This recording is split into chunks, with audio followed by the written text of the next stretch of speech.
Hey, my name's Ethen Ostroff, and welcome to another episode of The Growth Code. Are you sure about that? And I was entertaining myself that I was going to do appreciate that. that. Yeah, I saw you laughing. Hey everybody. Hey, my everybody. name's- My name's Hey everybody. Hey, everybody. My name's Ethen Ostroff. Welcome to another episode of The Growth Code. All right.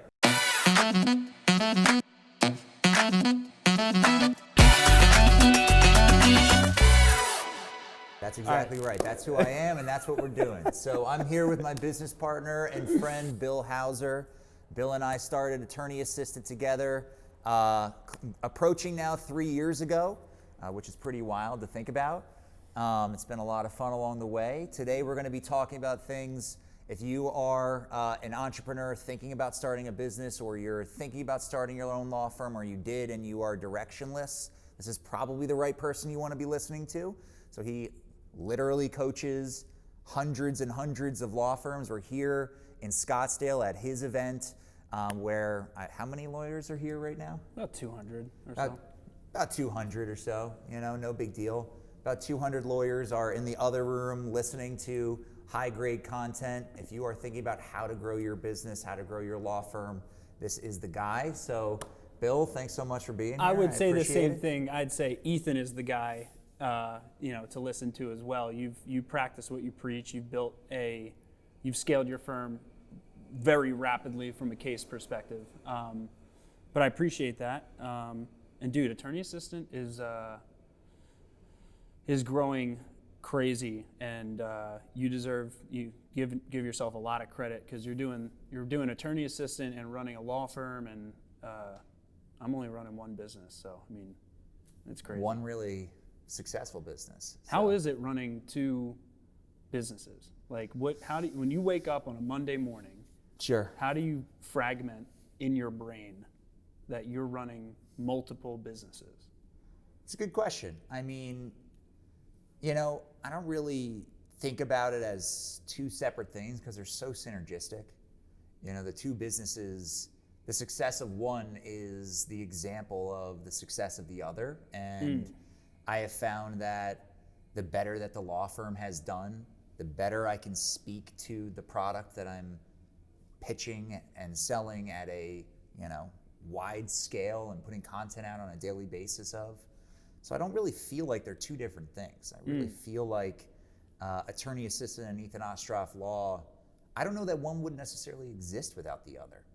So, I feel like they kind of intersect so well that it doesn't really feel like I'm doing multiple businesses at the same time. It feels like I'm just fulfilling my mission of placing 1 million jobs and representing 1 million people. So I think that's a good takeaway for an entrepreneur is, have you ever met like entrepreneurs who say like, oh, I've run 7 businesses, right? Like, and they kind of like have an ego about it, Yeah. And then you probe in and it's like 6 of those 7 businesses aren't making any revenue. One of them is their actual business, but they get off on like saying, I'm a serial entrepreneur, right? And I think that, I don't know, I'm sure you'd agree based on what you just said, is it's not, if you run multiple businesses and they're completely synergistic with one another, like, I like the point you just made, like you're kind of running one business. Because if you didn't have Ethen Ostroff Law, you wouldn't have created the IP and the methodology behind Attorney Assistant, right? So it would be hard to run one without the other. Yeah, I think, you look at random staffing companies who happen to have a connection in the Philippines and, start to recruit people. We are way more than just putting bodies in businesses. Yep. We consider ourselves as making an impact in businesses, and that's why we call our people impact assistants. Yep. Because they're not there to twiddle their thumbs. And I get the most pissed when someone is not productive for one of our clients, because that only hurts their clients, and that's going against our mission and core values. So, I guess, I like to define it as I like to tell, not sell. I'm talking about what we're doing. I'm never necessarily saying what anyone should do. So, I think, given the audience a little background, like before Bill and I met, my only experience was in B2C business creation. at that point, we were growing the staffing company. It was going pretty well. We had done $1 million in revenue in our first 10 months, which is not bad, but our margins were like non-existent. I basically paid myself about $3,000 my first year in business. I'm not sure if you actually knew that. You told me that before, but I didn't process $3,000. I don't understand how you lived. My wife had a stipend of $30,000, and I had 25 put away. So I was teetering on not being able to pay my mortgage in certain months of my first year in business. Can we just talk quickly about that? Okay. Sure. That this is the craziest thing about entrepreneurship, especially in your situation, doing mass torts, which has such a long settlement cycle. We were just with James from Top Dog a couple days ago at his house here in Phoenix, and he suffered in those first years. His only income he was making was as a sales rep from SMB. He was making commissions, right? You suffered worse than him because you didn't even have a recurring income like he did from the commissions of the sales he made with SMB. So, but what's interesting, if you look at both scenarios, and my own scenario and so many entrepreneurs, why is it that when you start a business, you literally have to put everything on the line? You are making less than someone with minimum wage, and on the other side of it, you create this wealth where it's almost the complete opposite of what you went through when you started the business. And it seems to me that the universe or whatever mechanisms make business what it has created this mechanism through which you have to pay the price in advance and in full in order to deserve to run your own business. And that's the price you pay. Are you willing to believe in your vision and what you want to create so much that you can keep that self-belief? Because I've never seen you lower your self-belief. Even when you were completely broke, you're on the border of broke when I met you. I mean, you weren't making much money at all, no. Right? And you had hundreds and hundreds of signed cases in your firm, which didn't settle, right? But yet you had complete conviction, complete confidence in where you were going. And you see this across a lot of successful entrepreneurs is in spite of being broke in the early stages, you had a spouse who believed in you. I also was grateful to have that as well. And you threw away a predictable income, which 99% of humans will never do. Worked with my dad, you know? I mean, it's just crazy that you have to, it's like this concoction of you have to have massive self-belief. You have to be willing to be completely broke for a period of time. And in spite of that, your belief cannot falter in the process in what you're creating. And I just think it's so fascinating that you literally have to do the opposite of be wealthy in order to become wealthy. Well, I want to be frank. I still feel totally broke. Yeah, me too. Yeah. You know, I mean, my income is not $3,000 anymore. Don't get me wrong. I'm paying myself not, you know, zero, which is great. Yeah. I'm not doing it for the money. Yeah. Like, I'm addicted to the building part. Yeah. I love when problems come across my desk and I get the privilege to have my input respected and the opportunity to solve them. Yep. I find like the problem solving to be the fun part. Yeah. It doesn't stress me out. What stresses me out is when people think they need to hide a problem from me and I find out about it as a symptom of a bigger problem. That's what annoys me, is when I'm not brought in on the ground floor of something that, you know, a broad brush of my impact can solve something at that feels micro at a macro level. And I love that part of what I do every day. So that's what so I just spoke in front of everyone, and one of the things I said is like it's less about when you take a big action in accordance with a big vision, you have to take risk in some capacity. If your relationship to risk is that of I want to avoid risk, and if your relationship to problems is similar where I want to avoid problems, you shouldn't be an entrepreneur, right? If you can't take risk and your relationship to risk is that of avoidance and your relationship to problems is avoidance, entrepreneurship is the introduction of risk and problems. And it's not that a problem-free life or a problem-free business, people think they want that. But that if you have a problem-free business, you probably aren't doing anything. You're not having an impact, right? So your relationship to problems, I think, is another variable that has made you successful and makes entrepreneurs successful. Is I seek problems, and there's this book from who is it? I read this book called How to Make a Few $Billion by Brad Jacobs. And at the end of the book, he has this recommended list of books that have changed his life. And it's like the best book list I've ever seen. This guy's worth like $7 billion, and he did it in a service business, which is very rare to find a billionaire who did it in service, not something with scale.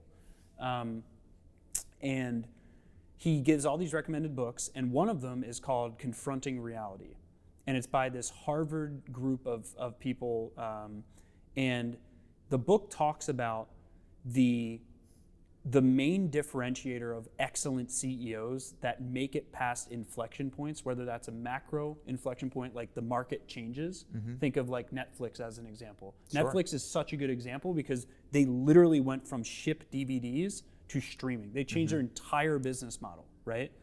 And Where Blockbuster doesn't exist anymore. Right, exactly.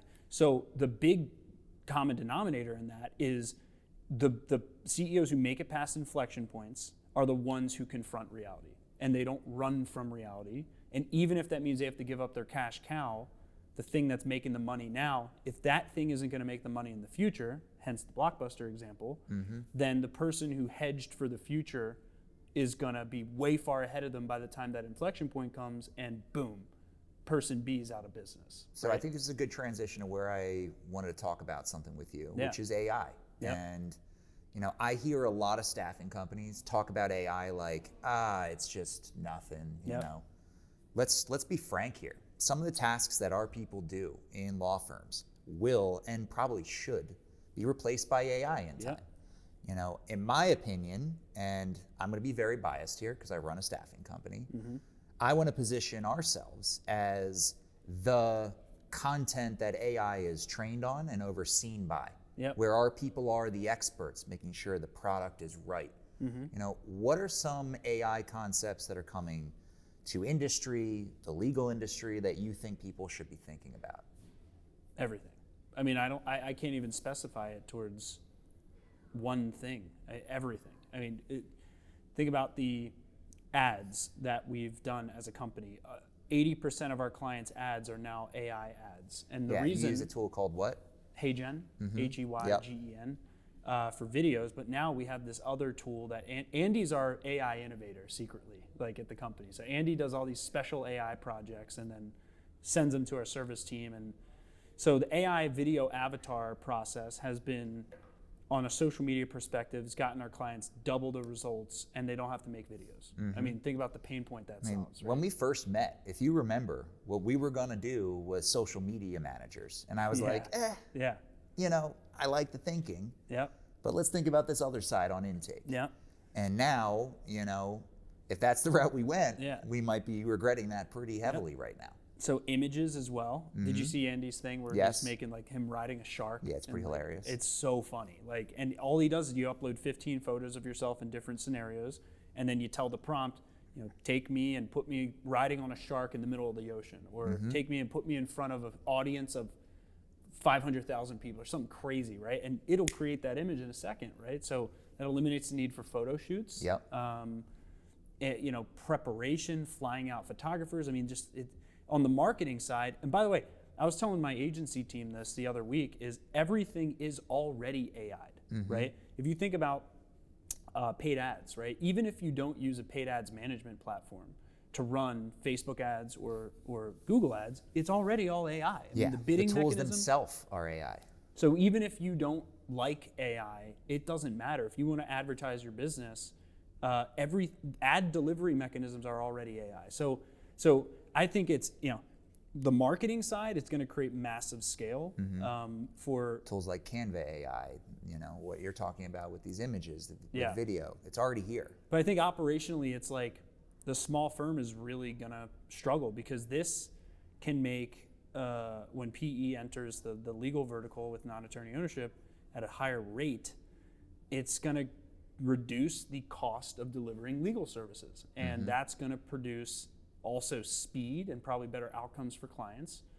And there's always a calm before the storm, right? But when these things happen, there's a treading the water moment where you can keep doing it the old way, but as soon as the market realizes there's a better way, if you haven't hedged for the future. So I keep telling my team this, like, even if AI is harder, let's say it takes 2 hours to build a website not using AI. Let's say it takes 2 hours and 1 minute to build a website using AI. I tell my team, I want you to use AI, even if it takes a little bit longer, because I want us to get used to using it so that when Moore's Law takes place and time reduces for that, we're already accustomed to using AI, right, to help us. Yeah, I mean, the perfect example I think about is, in the dot-com bubble. Yeah. Think about how law firms are doing who didn't get a website. Yeah. They just don't exist anymore. Yeah. And then, mid-2000s, 2010s, Instagram and social media starts coming. Think about how law firms today are doing if they don't have an Instagram for the last 3 years. You have to be not just thinking about this, it's not only your duty to your clients to adopt some of these technologies, your business and the people that you feed and put food on the table that work for you are relying on you to adapt. Yep. Because if you don't, they're going to lose their jobs. Your clients are going to lose their lawyer. So, it's not even really a choice. It's something that you have to do. And I think it's kind of like if you have to fire someone in your company, you have to ask yourself, am I more worried about hurting that one person's feelings, or am I more worried about the entire well-being of my team, right? And it makes it a lot easier to terminate someone when you have the well-being of your entire team in mind. Same thing applies to AI. Any change is going to create resistance in a team. Yep. So do I want to protect my team's emotions now and make them feel good that we're not going to embrace AI and everything's fine and we don't have to change, and I give them a temporary happiness from that? Or do I want to hedge for their well-being for the future, right? So I'm willing to get a little bit of resistance. I'm even willing to have people quit our company because us embracing AI, because I want the team to know this is dead freaking serious. We are not going to bury our head under the sand. And I come from the scar tissue of my dad's business, right? My dad was not as successful as your dad in business. He was successful. He had a $2 million paving company at his peak, and then the recession hit. We lost everything and never built it back. And I love my dad wholeheartedly, and he just didn't have business education to know that the yellow pages was dying, digital was taking over, and had he embraced digital at that time, he would have dominated because everyone gave up advertising in 2008. He would have dominated. He was so good, is so good at what he does. At the work itself. But he didn't pivot. And I saw his business go under. So I have the scar tissue of my family's bankruptcy, which now I'm grateful for, because I look at AI as equivalent to when the yellow pages died. Because when I was 15, 16 years old when that happened, I watched the behavior of my dad's company in denial that the yellow pages wasn't working anymore. And they didn't embrace Google ads until 5 years after I went and worked for him. That's actually where I learned Google ads. I don't know if you know that. But no, I didn't. I was living in my dad's house. I was making $500 a week. This is before I started SMB. I quit my job at an insurance company, moved in with my dad, and paid me $500 a week. He paid me to do work with him out on the field, shoveling and driveways and shit. So I'm like 22 years old at the time. This is about 10 years ago or so. And I'm shoveling, and basically very quickly my dad realized I sucked at the physical labor, right? I was really bad. I just didn't have the coordination for it. And so then he very quickly, I read a book called Local Business Marketing by Perry Marshall. I've never told you this, but this is like the origin story of how I learned marketing. Perry Marshall, Local Business Marketing, read the book, and I was like, holy shit, Google Ads and landing pages are the holy grail of business, right? And I told my dad this, and he said, you stay home for a week. I want you to build me a website, and I want you to do this Google Ads stuff you're talking about, which he had no idea what it was. Learned keyword research, hired a virtual assistant. That was the first, hire I ever made in my life, and it was on my dad's credit card. And they built his website, and then I did keyword research, launched his ads, and 2 days after launching his ads, he landed a $200,000 job from Google Ads. And I was like, oh my God, this is insane. I just magically created this ad, and like he lands this multi-$100,000 job. Fast forward to, me going to yellowpages.com, that skill I learned doing that for my dad was what gave me so much belief and conviction in doing local advertising. Yep. I wish my dad, my point in sharing this is, I wish if he would have done this in 2009, 2008, if we had the foresight to know where the market was going, he may be running a multi-deca-million-dollar company right now. Well, you might not be where you are right now if that's the case. So, I can say the same thing. I worked with my dad too.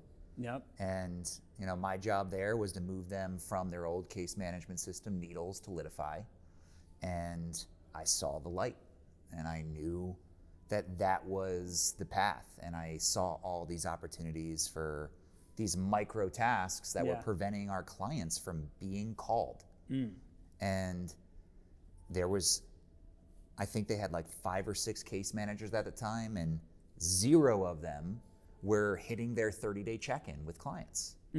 And I dug a little deeper, and I realized that on average, when we opened a new personal injury case, 55 different task types, go get this, go get that, get the police report, send this letter, go get this, go get that, were being assigned to one person per case. And they each had anywhere from 70 to 100 cases assigned. So we're talking over a rolling period, they're opening 30 more cases times 55 tasks that take hours at a time. And I was like, why are they even doing this? Why are they downloading records from a portal, labeling them and putting them in a file? Why are they even labeling mail? And I really pissed people off because I just kept saying, why are you doing that? Why are you doing that? And they're like, shut the hell up. You've been a lawyer for 1 year. What are you talking about? And similar to you, I was 100% sure I was right, even though the culture said I was wrong. Do you remember when we met when you were at your dad's firm? Yeah, we did a podcast together. That's the first time we met. Yeah. And I don't know. I was stupid enough or smart enough to know I was right. Yeah. And I left, and it was a painful 18 months before I started actually paying myself. But I wasn't doing it to make money. I was doing it because I knew the clients needed the help. Yep. And at the end of the day, I just care about helping people. Yeah. I want to do right by people. If we're doing the number one thing that, lawyers are scared of is malpractice. They're terrified of it. Yep. No one, because no offense to lawyers listening, lawyers are very insecure, okay? Very insecure. And if there's a disciplinary bar complaint, you're very worried about what your lawyer friend from law school is going to talk about at some random networking event that you're not going to go to. And you really care about that. And yet you don't answer your phone, and the number one malpractice complaint is communication. So it's shocking to me. Now transitioning to intake and active case management and great communication. It's shocking to me that you make your paralegal, your case manager, your receptionist do 50 to 100 things every time you open a new case. Yeah. And the only thing they can't get to is calling your client back. So, transitioning to what got us to our beginning of our partnership, which was intake. When we met at your office, I remember you standing up and putting your hands on your head and saying, the number one complaint we have is intake. Yeah. No one picks up their phone. We generate too many leads, they don't pick up their phone, and we wound up getting fired because they don't pick up their phone. It's shocking. Yeah. And Still is, by the way. still's a thing. Yeah, it goes to show how big of a problem it is. Like, we have this extremely successful virtual assistant, impact assistant company. We have, hundreds of clients on it, right? And Yeah, working with we're their now system, at right? 210 accounts. And still, and a lot of those are our clients, you know, of those accounts, and still, the ones who have intake help through a virtual assistant, obviously they're getting better results. The problem still isn't solved though. It's still a perpetual problem. They're getting much better results, but it's just insane how big of a problem intake is. Even if you get a full-time person, you're gonna see a 50% lift in results if you properly manage and train a impact and virtual assistant. Tell me if I'm wrong with what I'm going to say here. So, you have clients who spend, worst case scenario, 2,500, best case scenario, 100 plus grand in marketing a month. Yep. Fair? Those law firms, just as, those same law firms, some of them invest in dedicated intake specialists, Yep. and some of them do not. Yep. How do you fathom the firms that are just throwing money out in a paper bag out of their window in marketing and allow their competitors to scoop up leads because they won't pick up their phone within 10 minutes? Lazy, just laziness, man. I mean, it makes me pissed off. It just makes me pissed. And we talk about it so much, and that's what makes it even more frustrating. And you do too. I mean, it's just, there's got to be a revolution in terms of one-for-one spend on intake and marketing. I mean, if I spend $1 on marketing, the shift that I think needs to happen in the industry is I spend $1 on intake too. I spend $1 here, I spend $1 there, because even if it's 2 to 1, maybe you spend twice on intake and 1 on marketing. Some shift has got to happen with the perception of where I invest my precious resources. Yeah. But right now, it's just like, if I get enough leads, I miss some of them, I'm fine, I still make enough money. It's probably the biggest expense in someone's business is bad sales process, bad sales resources, no sales resources. Correct. And, But the problem is that expense doesn't show up as a line item. No. Like missed intake opportunity, that's not a line item on a profit and loss statement. No. That's the problem. No. And what opened my eyes to the intake problem, when I was working at my dad's firm, I was an early adopter of TikTok, and I generated, a decent amount of leads through it. There was always a little prejudice against my social leads there. I'm just naming it. No offense to the intake people over there. They'll admit it now. It's been a while. So I generated a lead on TikTok. It was a car accident lead. And I went and looked in Litify, and I saw they called it twice. And now that I was on this new fancy case management system, I could now dig deeper and run a report on logged calls on turndowns. And there was 2. And I was like, seems like they didn't try very hard. Let me go dig into this. They got in a car accident here. They said there was a few people in the car.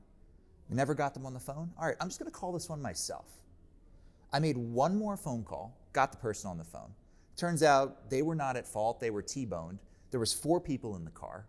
That one additional phone call turned into a $250,000 legal fee for the firm. It paid for the intake department for the next 18 months. And I know you listening to this right now, you have that one more lead with one more phone call you didn't make that you gave up on a lead for non-responsiveness after 1, 2, maybe 3 times. This is when I implemented my 15 times touch every way. Relentless. And the problem was they didn't feel like doing it. Yeah. They didn't feel like calling people 15 times. Yeah. And I was like, all right, fine, let me go find someone who will do it. Yeah.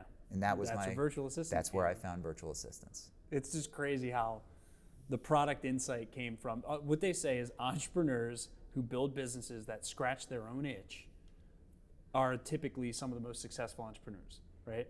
And you solved your own problem of what you were experiencing in your dad's firm, right? That's why it works, because you were a human guinea pig on you were your own research experiment, right? Yeah. And most businesses that succeed tend to have that common denominator. Yeah, and trust me when I say I had the kitchen sink thrown at me on why it won't work. Yep. And guess what? All it did was convert clients they were going to give up on. Yep. And we generated revenue in places they didn't expect. Yep. And it worked. Yep. Then I went to my, close friend in the Philadelphia area who said, "Oh, that sounds interesting. Can I get like 3 of them? They now have 100 with us because they saw the light and they knew that there was a lot of shit their team hated to do that they could give to us on a consistent, repetitive assembly line strategy. And now we have over 800 people who are working in different businesses solving these exact same problems because it's the shit people hate to do anyway. And it needs to happen for you to give justice and do good work for your clients. If it wasn't solving a mission critical need in the legal industry, attorney assistant wouldn't be growing at the rate that it is. I mean, it just, you have found such a need.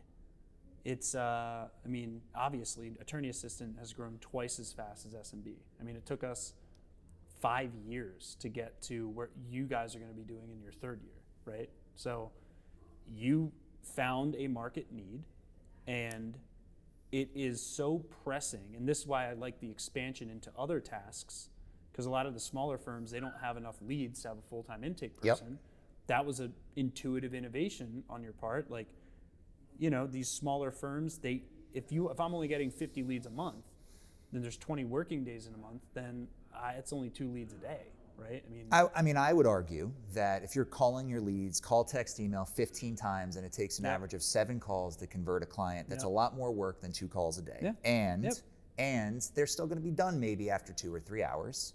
So we found, like what you were saying, admin tasks, and that's like the smaller firms. I agreed on your part, obviously. Correct. If you're doing 15 contacts on those 40, 50 leads a month, that's a lot more than 50 contacts. Correct. Right? So, but what you're saying, you know, there's the document labeling.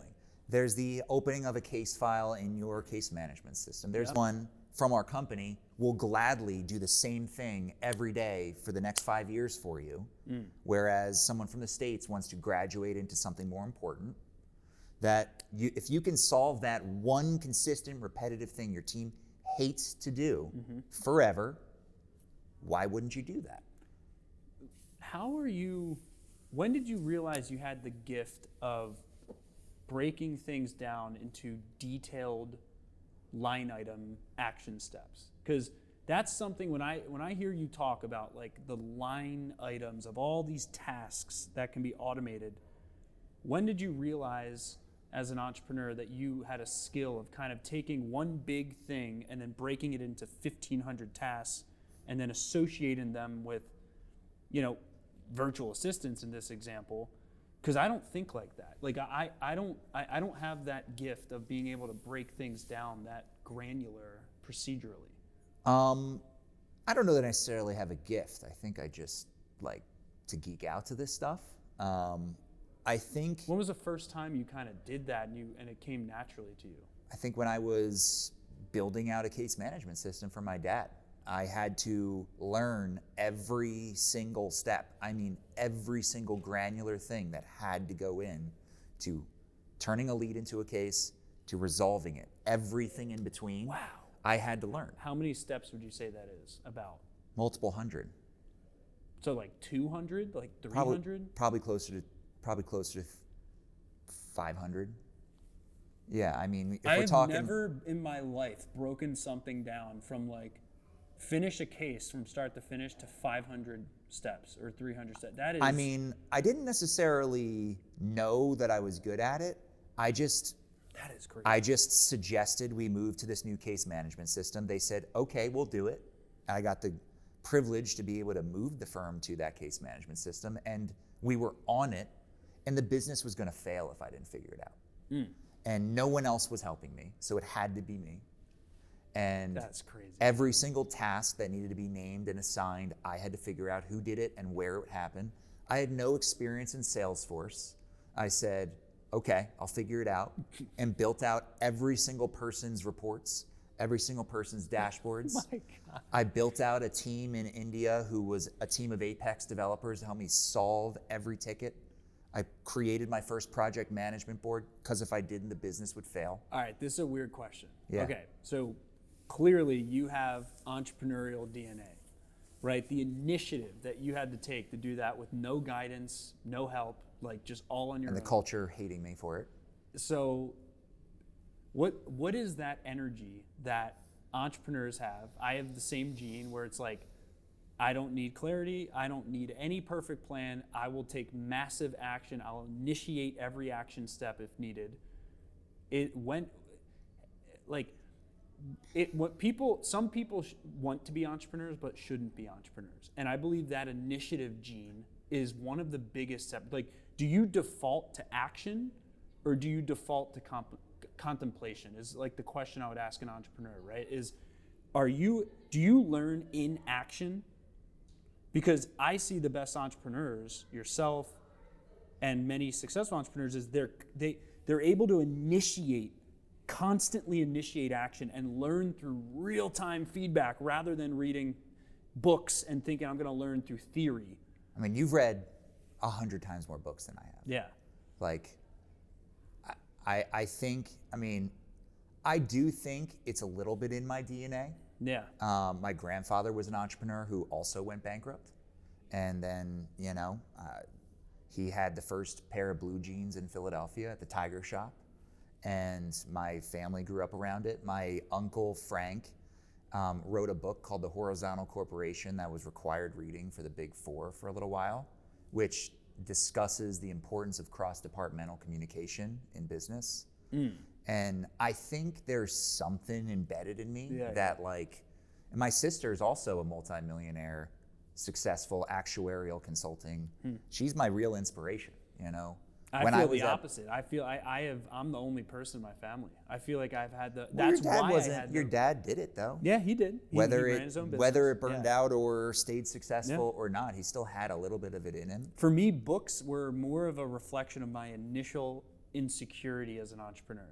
Books gave me a feeling of security because I didn't have a baseline. So I had to read biographies of successful people because had I not learned that you could be successful in business, if I didn't even know that was an option, that you could succeed running your own business, I don't know if I ever would have started my own business, if I didn't know that it was even possible. So that's where biographies came in. And then once I read biographies first, then I started trying to figure out, okay, this entrepreneur had this crazy breakthrough success.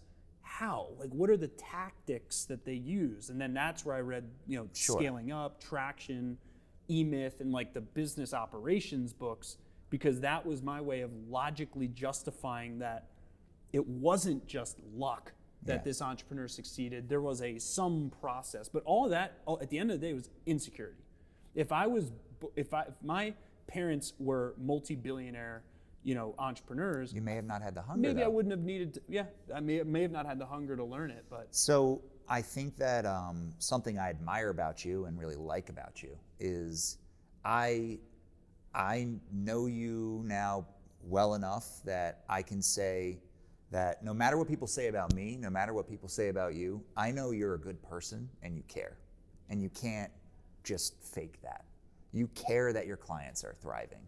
You care that people are happy. You care, and that's something that I think you can't teach. Yeah. You have the same gene. I mean, you. I like to think so. You and I are very good at making analytical, logical decisions, but we don't make those decisions at the cost of us creating an impact with our companies. So, big picture, I think there's a couple kinds of entrepreneurs out there. And I think while maybe some of your paralysis prior to your success might have been around insecurity, you're not building your business out of insecurity. You're building your business out of helping people. Oh yeah. What I see in the beginning, there was definitely a higher percentage of insecurity. It wasn't, the inception was not insecurity. You're right on that. But there was more of a 20%, 25% residual insecurity through all of my actions. But it wasn't, I wouldn't define it as the same kind of insecurity I see that some lawyers have. Yeah. The insecurity you had is, am I going to thrive or not? Am I going to be happy as a human being or not? Am I good enough for myself? Yeah. Theirs is, am I good enough according to my peers? That was not and that's my not your thing. Yeah. And that's what stops people from innovating or doing something a little different. Interesting. I don't care that I know that people hate that I'm taking their cases from them in their mind. Yeah. And what I say to you is, market better, call your people faster, go beat me. I don't care. Yeah. You want to know how I'm doing it? Here you go. Yeah. I don't care. And that's something I love about you too, is you are such an open book, dude. It's like, I love, what happens with most successful people is they're open in the beginning, you know, and then once they start getting some success, they start playing a little more defense. They get a little more closed off. They don't want to share their secret sauce. And one thing that you and I have never changed in our identities in the last handful of years, in our entire history, you know, long history as entrepreneurs, because we've been doing it so long. I'm 32. Yeah, I'm 33. We have never gotten to that point, and I hope we never do. I hope we never become closed off to others, and I think that is the ultimate form of confidence. I actually think it's selfish because I have this irrational theory that I don't copy people. And if someone's copying me, then they're not thinking of the next big thing. They're giving me an advantage to go think of the next thing. Yeah, dude, that is the best. That's one of the best lines I've ever heard. Yeah, because I've reflected on that. Because go ahead, copy what I'm doing. Because the thing that I'm thinking of the next thing. The thing that made you copyable or me copyable is the fact that we were already on to the next thing before someone else. That's why we're copyable, right? So think about that. Right? I genuinely don't care if someone's copying me. I encourage it. I built a business off of it. Brilliant. So, you know, I think if you're listening to this and you are a little concerned of what your peers think, guess what? They're going to keep thinking about it because they're insecure too. What you need to learn is that most people just care about their own shit. They don't care about you. So just go do what you want to do that makes you feel empowered, happy, and that's where the success comes. Yeah. It's not about making your first $1 million. Because I can tell you, I made $1 million in revenue and I was still totally broke. Yeah. That did not make me feel good. Yeah. What made me feel good was making an impact and making other people happy. That's what makes me feel good. And I think there's also like I don't want to, okay, so a lot of my speeches I've talked about the importance of having a why, like knowing why you do what you do. But there's also this, like, I've been around a lot of successful people, you have as well, and what I've noticed is like, yes, you have to be in love with providing value to your clients, you have to be in love with solving problems, all the things we've talked about, but you also have to be in love with the game itself. You can't just love providing value to your clients and all these other things and not love the actual game. And what you led with when we started this, you said you just love the next thing, you said building things, the building of things. Or maybe you said this yesterday when problem we were hanging solving, out, but building, yeah. Like that to me is the game, is like, you gotta love your outcomes for clients. You gotta love, the problem solving part of it, but you gotta love the game. You gotta love winning a little bit. You have to like when we were with James, he was talking about like, he looks at it as like Monopoly.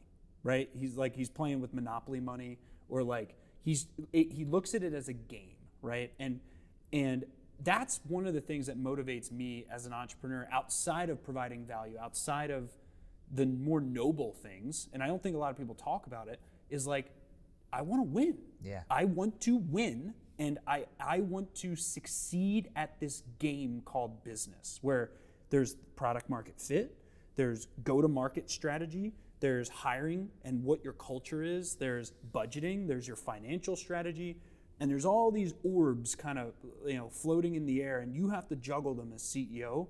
And man, I am so grateful I have ADHD, because like I get to have an outlet for the multiple focuses that I thrive within. Like if I didn't have ADHD, I would be an employee. Yeah. Like I need 15 things to feel calm. I used to be scolded, you need to learn how to grind as a litigator. Yeah. You have to focus on one thing. Yeah. And I'd be like, well, this thing's pretty cool too. Yeah, yeah. Like, why can't it be both? I That's- can be good at this and that, and I can balance them all. And I might drop one thing over here and there, but I have some compassion for myself. Yeah. The medical system invented most disorders just a couple hundred years ago. I mean, the breakdown of medical system, you talk 90% of them or so, when we were cavemen, there was no disorders. There was, Timmy's really funny sometimes, like Johnny gets really, well, they didn't even have names. Gets really excited. I have some theories about this. So, I do think that the world would be not in a great place if there was all Bills and Ethens out there. Oh, yeah. Yeah. I do think that there has to be not everyone being an entrepreneur. Yeah. And if you are happy and feel value and provide value for others, and you just work at a firm or you work in a business, I'm happy for you. Yeah. This is what makes me happy. 100%. When I was in that role, I felt like I was just watching paint dry all day. I couldn't do it. It was really difficult for me. That was me at the insurance company, dude. Imagine me at a Fortune 50 insurance company doing an Excel spreadsheet cut and pasting. Yeah, rough. Well, my stomach. To wrap this up, let's talk about. To wrap this up, I got a barf because I just remembered how terrible it was at that insurance company. Oh God. So let's talk a little about Intake 360 and what was the inspiration for this. So, my law firm has had 24/7 coverage now for over 3 years. Mm-hmm. We have signed over 5,200 clients with 24/7 coverage. Signing up clients. Started in January 2022. We have 5,000 referrals on the street. We have 200 open cases in my firm since we started keeping our own cases in September. Insane, dude. So, the inspiration for Intake 360. Intake 360 is going to be a 24/7 reception, inbound intake, outbound intake, and Google review retrieval tool. We saw a hole in the market where by-the-minute services are incentivized to do crappy, long-winded intakes instead of actually success models of they make more when the client actually does what we need them to, which is book an appointment. Yep. So, why do law firms need, if they're, not ready for their first impact assistant, whatever, they want to dip their toe in the water, why is Intake 360 the right tool for them?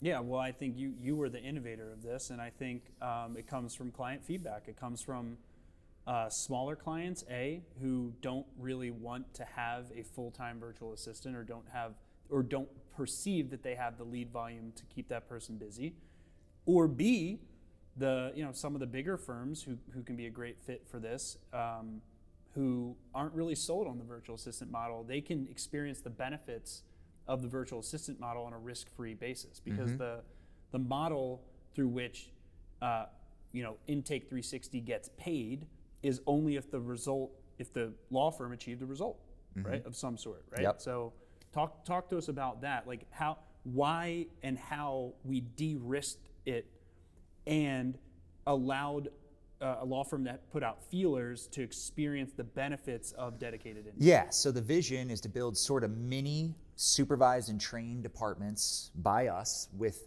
EOL intakers as our first team members. Ethen Ostroff Law. Correct. The first receptionists we're actually putting our entire reception department. EOLs will be the first Intake 360 client. Our reception department is moving over there, and different departments from EOL are moving over there to help train and supervise. Our vision is to build basically the transparent recordings plus transcriptions that people don't necessarily get from all the by-the-minute services. And if they do get some of those things, they don't have the ability to know who specifically within that team was the one that did that intake. So if they want to give feedback and say, hey, why'd you ask it like this? Why I ask it like that? They can get direct access to the person on that kind of mini pod team working on only a few firms at a time. So that's what everyone wants, man, because these round robin services, you don't know who the hell is picking up your phone. I mean, that's what most of them are. Correct. We want to give a kind of virtual assistant feel, but it is going to be a shared team. Yep. And part of our model, we will make more per credit in Intake 360 than we would if you hired a full-time person from us. But the benefit of us having both those services, we're going to come to you and say, hey, you just used over, our roughly $2,000 per month in a monthly credit system. It might be time for you to bring on a full-time person. Yeah. And we can help you supplement and place it in the gaps we notice that the higher call volume is happening for you, so that you can actually scale both your internal team and have sort of like a fractional basis, spillover. We also, on the big firm side, there's some firms that have 20-person intake departments and they just can't hire fast enough. Yeah. This is a good slap-on solution to make sure nothing ever goes to voicemail and you have the support of a really good team. What is the pay model? So it's going to be a credit-based system. Yep. We're still working out exactly how that looks. It'll be Yeah. released in April. Yep. Our first beta clients are coming on in April. This podcast will probably be released in 3 or 4 weeks, so it'll Yep. be close to our full-scale launch date in May. Yep. But it's going to be a credit-based system that we charge more credits if we're successful for you. Yeah, that's awesome. Yeah, it's what people need, and I envision a world where Attorney Assistant gives people full-time virtual assistants, in addition to covering any overages needed through Intake 360. So, a virtual assistant can only work 8 hours a day. That's right. And we don't permit them to work 7 days a week. Right. So then it'll work 7 days a week. So at the worst, you have nights, you have weekends for one VA clients, and at the best, you can have, like you said, you could have a whole scaled intake department and use this permanently for your overfill, We imagine every size client, every active client that uses us for intake or not is a fit for this product. It's amazing. So we ran a focus group on it with about 20 SMB and attorney assistant potential clients, and there wasn't a single person on there that didn't say that this could help them potentially. Yeah. You're an amazing entrepreneur. I just want you to know that. Appreciate I know it, you brother. know that, but maybe you don't. I'm grateful for you too, man. You're pretty badass yourself. Yeah, it's I was pretty talking crazy. with James, who has known you forever. He was like, Bill's pretty badass. He inspired me to start. It's kind of crazy. We put 1 and 2 together. So you inspired James Helm to start his practice. Yeah. James Helm inspired me to start my practice. It's so funny. So, It is full circle, dude. I am so, and the cool thing is, Top Dog is projected to grow faster. We did the same to the dollar in combined revenue. If you take Attorney Assistant and SMB and Top Dog, we did the identical, like almost to the penny, combined amount between AA and SMB combined, and what Top Dog did last year, and that is so freaky to me. Like it was almost like $100 difference if you combine them. But you guys there's a chance, and you said this when we first started, that you guys are going to continue growing faster than SMB, right? And to me, that makes me more fulfilled than anything else, is because if I could have had any impact, now there's a chance you guys would have started your business either way. I don't know about for James, because James, I really was more of the spark for him, but he would have found his way. I mean, he's excellent as an entrepreneur. But to me, that is so fulfilling, that just that one leap I took to start SMB may have helped you guys, grow even faster than me. I was like, that guy can do it. I can do it. Yeah, that doofus can do it. Thank you so much for joining for this episode of The Growth Code. Thanks for joining me, Bill. It was a great time. I'm sure we got some great clips here. I hope that you got some value and are ready to go start your firm and go crush it just like Bill has. So I'll see you next time.